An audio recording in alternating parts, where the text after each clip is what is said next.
In this video, we'll continue taking a look at basic Maya shaders. When we take a look at the anisotropic, ramp, and surface shader, take a look at anisotropic first. We'll see that it's very similar to the Phong shader, except that its highlight is stretched in one direction as opposed to around even Phong or even Blinn. The controls for anisotropic are fairly similar in the specular shading, except there's a few extra sliders and numbers to deal with here. We've got a similar reflected color reflectivity. When it's ray tracing, of course, reflectivity will govern how much reflection of the other objects in the scene you'll see. The angle attribute changes which direction the highlight is being stretched, while the spread governs how tight that reflection highlight is. The higher the spread, the tighter the highlight speck will be. The lower the spread and the more diffused or the more soft that reflection will be. That would be the X direction. Same thing for the Y. If you increase your spread in Y, you get tight. You decrease your spread in Y and you get fall off. The roughness will also bring the spread in and out. The higher the roughness, the softer that highlight will be, the more velvety that highlight will be. You go too low on the roughness and you tend to lose a lot of that specular reflection.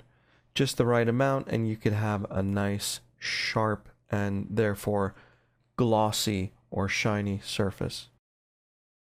Let's set that back to right about there. Let's bring our spread and create a more nice, even, there we go, kind of a mustache looking shape on that. These shaders are good for doing types of metal, brushed aluminum, for example, and even with the right settings you can get a nice velvet texture. The Fresnel index essentially sets how bright that reflection is. The lower it is, obviously, the darker it is. Having a very low Fresnel index will essentially give you a Lambert shader. Specular color is also responsible for the brightness. Having a spec color of black will also turn this into a glorified Lambert shader. All the other attributes are pretty much the same as we've seen before. Now let's move on to a very nifty shader, and that is the ramp shader. The ramp shader has the same attributes, color, transparency, incandescence, as the other shaders. Even has some specular shading, where you can see specular color and its specularity to govern how bright that fall off and how tight that specular will be. Let's take a quick look at the color.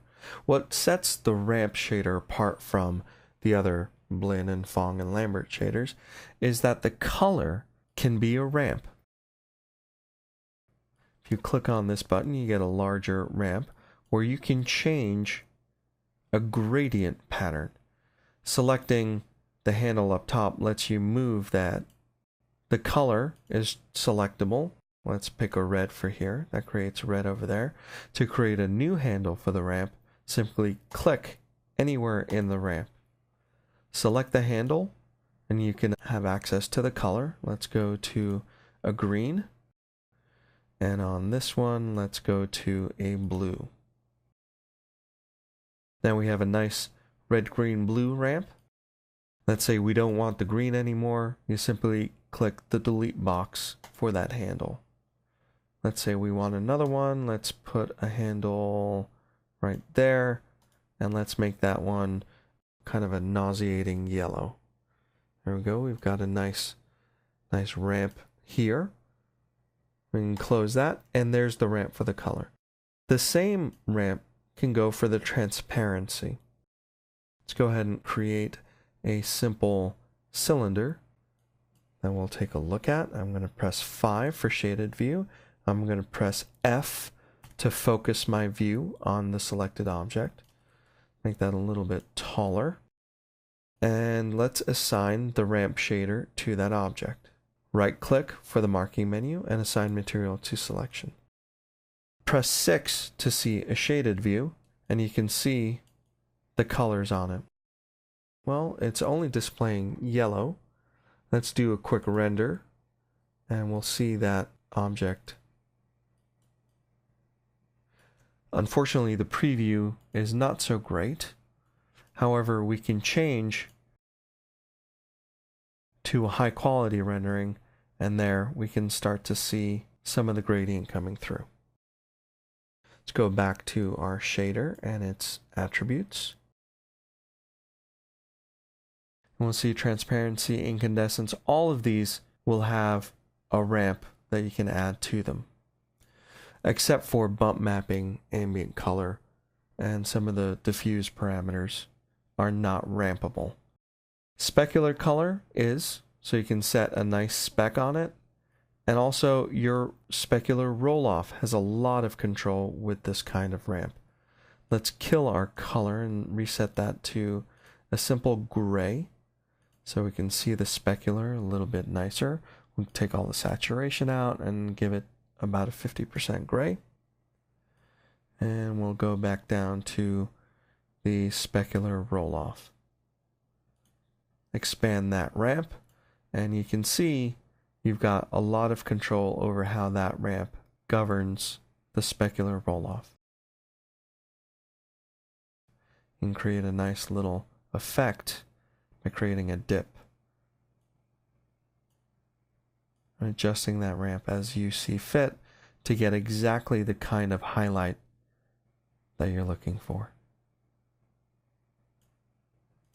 Now let's move off of the ramp shader and take a look. I just deleted that right there for your knowledge. The surface shader is a very, very simple but powerful shader in that whatever color is put on that object, that is the exact color that will come out regardless of lighting. So if I set, let's say, a flat green color to that object, press 6. Let's go ahead and switch back to our default. I will assign it to my cylinder, and when I do, I get a flat green object when it's rendered, regardless of lighting. I can put all the lights in the world in here, and they won't do anything to an object that has a surface shader on it, which is interesting and very useful for when you need to create a flat color. Again, I just put a light on here, and I'll go ahead and re-render, and I'm still going to get a flat green. That, in a nutshell, is the surface shader. The parameters, the attributes for a surface shader are very simple. You got color, straight color out, straight transparency out. So you can create a little bit of a transparent, which will really not do much of anything. This shader is really, really good for putting out a flat color as you need it. This is particularly useful for creating mattes for later compositing in your workflow. In this video, we took a look at the anisotropic, the ramp, and the surface shaders.